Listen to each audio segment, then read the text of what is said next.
તમારું નામ? રામભાઈ આહિર. તમે સમર્થનમાં આવ્યો તો તમે શું કહેશો? કહેવાનું તો શું હોય કે હવે આ ભાજપની સરકારથી ત્રસ્ત થઈ ગયા છે. આજે તમે જુઓ, વેરા ભરવા છતાં ગામમાં કોઈ ગટર વ્યવસ્થા નથી, પાણી વ્યવસ્થા નથી, પીવાનું પાણી ટાઈમે મળતું નથી કે સાફ સફાઈ નથી.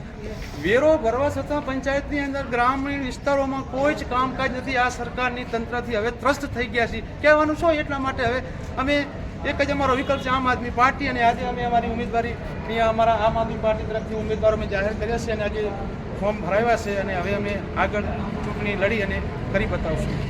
જય ભારત. તમારું નામ શું? મારું નામ આહિર જગમાલભાઈ શામતાભાઈ. બરાબર. તમે હવે પૂનીબેન અજાભાઈના સમર્થકમાં ઉમેદવારીનો દાવો આવ્યો છે, તમારું શું કહેવું છે? મારું કહેવું છે કે સાતલપુરની જિલ્લા પંચાયતની સીટ ઉપર જે અમારે પૂનીબેનને ટિકિટ આપી છે તે બદલ આમ આદમી પાર્ટીનો ખૂબ ખૂબ આભાર. તેમજ અમારા અન્ય આમ આદમીના પાર્ટીના જે અમારા સમર્થકો આવ્યા છે તેમનો ખૂબ ખૂબ આભાર માનું છું. સાતલપુરની અંદર જે લોકોને ગંભીર પરિસ્થિતિ છે, ગટરના પાણી બજારમાં આવે છે, કોઈ સુવિધા નથી, એમાં મોટા પાયે તાલુકા કચેરી નથી.